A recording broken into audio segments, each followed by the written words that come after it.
Hello, Matt Blocky with EWA. Excited to bring you our quarter four looking forward and also our quarter three look back. First and foremost, your quarterly performance report is in your eMoney vault. If you have any questions on the current asset allocation, diversification, and also since inception or year-to-date returns, please reach out. We will also ensure to cover this during our client reviews this quarter.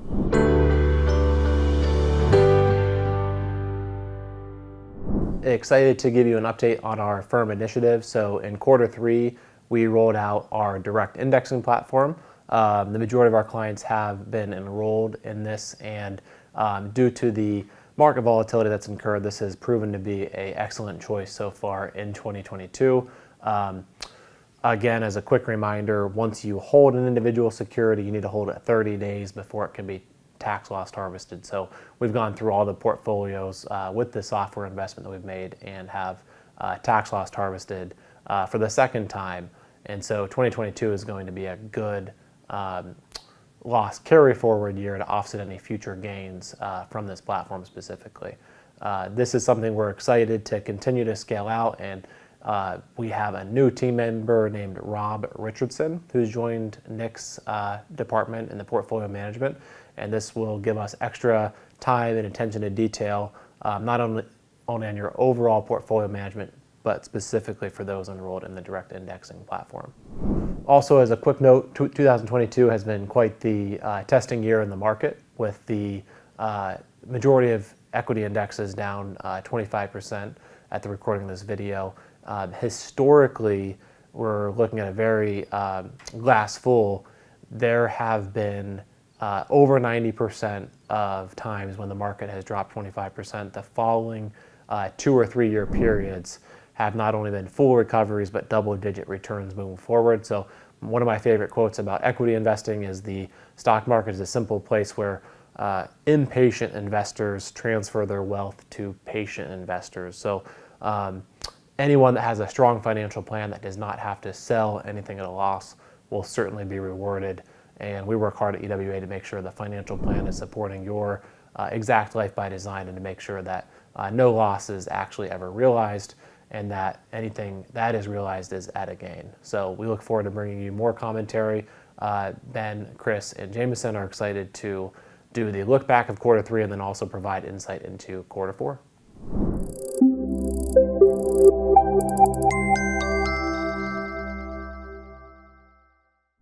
Jameson Smith, a wealth advisor. Chris Pavzik, wealth advisor. We're going to take a look back at quarter three of 2022 at what happened in equity markets and economies both in the US and globally, and then take a look forward and forecast on some of our expectations heading into quarter four of 2022. So Chris, can you give us a recap of what we saw in quarter three? Yeah, absolutely. So global stagflation has continued to intensify along with higher inflation and slowed economic growth.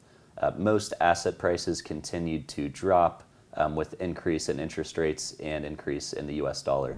As shown here on the graph, the global business cycle is continuing to mature, and there's continued recession risk, particularly in Europe. Here in the US, we are in the late cycle expansion phase with moderate near-term recession risk. The Fed's increased interest rates are continuing to slow asset growth, both in the US and globally. And lastly, the September CPI was announced at 8.2%, showing that the US economy is running above its constrained production capacity, including in the labor market. As Chris mentioned, asset prices continue to drop in quarter three. So Chris, can you give us an idea of where we stand both year to date and last quarter for each asset class specifically? Yeah, absolutely. So shown here on the screen is a graph showing all major asset classes. So as you can see, everything was down for last quarter. High yield bonds actually performed the best at negative 0.7%, and emerging markets performed the worst at negative 11.6%. On the right, you'll see year-to-date returns. Again, everything is down for 2022 with the exception of commodities. So although most asset classes are down for the year, there are some positive economic indicators that we're still seeing today. Jameson, could you expand on those next? Sure. The first one we're going to look at are corporate earnings here in the U.S. So as you can see on this chart, as we mentioned last quarter, corporations continue to be profitable even though stock prices are down. On the left side here in 2022, the S&P 500 is down about 25%, and corporate earnings are still positive 6%. On the far right side of this chart is a typical recessionary period in history where the equity markets drop about 35% and corporate earnings drop almost 20%. So although we have seen a decrease in corporate earnings from last quarter to this quarter, it is still a sign that we are not yet in a recession. The second economic indicator that we're going to look at is the unemployment rate here in the U.S. In September, it dropped to 3.5%, which is a 29-month low. Generally, in times of a recessionary period, the unemployment rate spikes. So this is an indicator that the U.S. jobs market is still healthy, pointing that we're not yet in a recession. There are still some positives going on in the economy. So that was a look back on what happened in quarter three, and next I'll be joined by Ben Ruttenberg to take a look at what we expect in quarter four.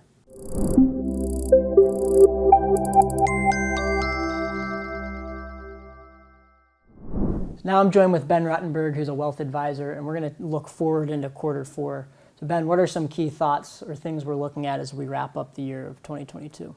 Yeah, so one of the key factors that we're monitoring is that of inflation. So in 2022, we have seen record highs, and this is due in large part to increased energy costs from the turmoil in Russia, as well as lots of pent-up demand as economies are reopening from lockdowns, but also because employers are struggling to find staff to meet that pent-up demand. So James, not only are we seeing really high inflation, but we're also seeing very low unemployment. So with all of that being said, historical trends have shown that inflation peaks tend to coincide with market rallies. Seeing this exhibit here since 1927, the average S&P 500 return in 12 months following an inflation peak was 11.5%, specifically drawing your attention to the 1970s and 1980s, where we saw inflation numbers that are very similar to what we're seeing today, and we actually saw market recovery in the 30%. So the question becomes now, have we hit a peak in inflation? And if we have, how long will it take for it to come down, and what number will inflation eventually settle at? So in order to drop inflation, typically we see the Federal Reserve tighten their policy and seek to raise interest rates. But Jameson, as we see in times of tight policy and raising interest rates, these are typically anxious times in the economy.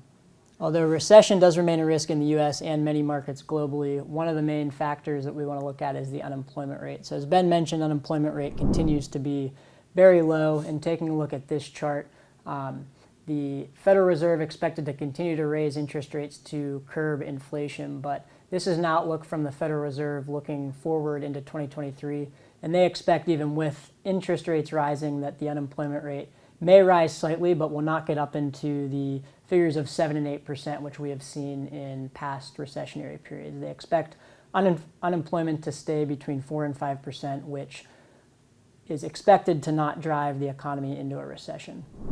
One other factor that we're monitoring as we enter quarter four of 2022 is how the market responds with upcoming midterm elections. So Jameson, do you have any thoughts? Yeah, so generally in years of midterm elections, markets actually respond positively. So if you take a look at this chart, this is showing the S&P 500 averaged forward rate of return in years of midterm elections from 1950 to 2018. Looking at a 6-month rolling period, a 12-month rolling period, and a 24-month rolling period, there has been on average positive returns in the S&P 500, and most notably a 24-month period after the midterms, on average over a 30% rate of return in the S&P 500. So although there are a lot of negatives going on in news headlines in the economy, and especially with equity prices, there are still some positive indicators looking ahead into quarter four. Although there are a lot of negative things going on in both news headlines and in the economy with negative stock returns, there are some positive indicators looking forward. One being inflation potentially has peaked, which has been mentioned coincides with market rallies. The second being unemployment rate in the U.S. has continued to be low, which is the opposite of times of recession. And the third being that in years of midterm elections, like we will see in 2022, the equities market in the U.S. generally responds positively.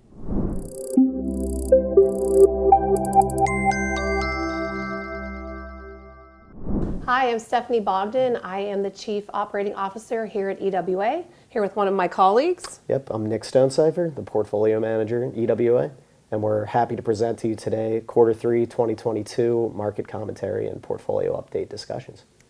Some challenges that we're seeing right now are persistent inflation. The recent inflation report just came out, and we're still seeing inflation at 8.5+%. Also, some obvious political tensions, both domestically and overseas, and some slowed growth here in the United States. Some decrease in GDP production is really affecting those things. Important things to note, though, are that not necessarily all down markets are indicators of an actual recession. We can certainly have a bear market without going into a true recessionary period. And I think Nick will agree that looking at market trends, every 10 years in the market, we have 7 positive years and 3 negative years. So 2022 is really one of those negative years, at least year to date. Absolutely. So we have seen pretty significant downturn in 2022. But to shift into what we're seeing for Q4 moving forward, we are making a small change to the portfolios for Q4 2022. I expect these will go into place, these changes will go into place in the next week or so. And specifically what we're targeting is we're looking at some minimum volatility exposure. So fortunately, your portfolios have already maintained exposure to minimum volatility investments in the US large cap space and also in international developed markets. What we're looking to do in the next week or so is shift a small amount of the investment out of the active play that we currently have in the emerging market space into an emerging markets minimum volatility holding.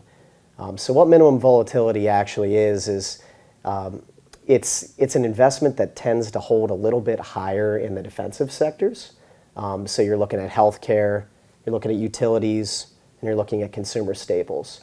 So the minimum volatility investments hold these higher percentages in these sectors, and typically these sectors hold up best in downward markets when growth is declining, right, and also as you shift into a recession. And as Stephanie mentioned, we don't believe we're in a recession yet. Right. We're viewing this more as a bear market than a recession, just because corporate profits still are hanging on. Typically in a true recession, you're seeing big digit declines in the market, as well as severely declining corporate profits. So we are viewing this as a bear market, not necessarily a recession. And some of the moves that we're going to make in the minimum volatility holding in the emerging market space will hopefully dampen some of the effects to the emerging markets performance as a whole. But we do want to maintain that active play to some degree, because we want to remain patient investors, remain invested, and hopefully see that recovery in the emerging market space. Absolutely. Just to echo what Nick said, the defensive stocks have performed a little bit better here in the domestic market as well as overseas. So basically we're echoing what we've already done in the domestic side and then the international developed portion of our portfolio. So overarching theme is to try to dampen, as you said, that volatility in that down market. Our goal is to lose a little bit less in these time periods, but I think the silver lining is that when prices are down and the market is down, this is a great opportunity to potentially deploy, funds and cash that you may have on the sideline, and essentially do the classic, buy low and sell high. So. Absolutely. And then one additional point to discuss is fixed income allocation. So right now, the rate hikes that you've seen, we feel it hasn't fully been priced into bond yields at this point.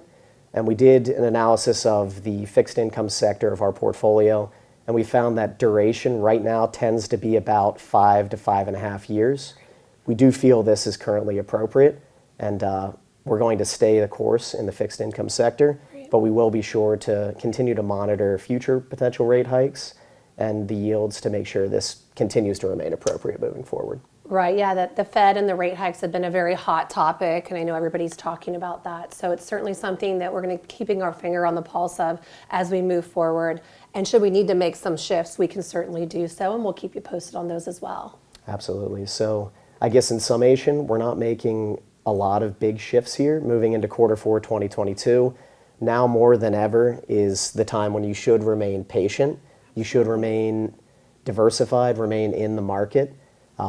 That's really the only way you're going to see the future recovery priced back in is to stay in the market. So certainly not the time to sell to cash, No. to flee to fixed income, even though that might seem like the safer or That's the better comfortable approach, play. the comfortable play to hit the panic button. This is certainly not the time to panic, and we'll continue to maintain a long-term investment strategy and remain fully invested in the markets.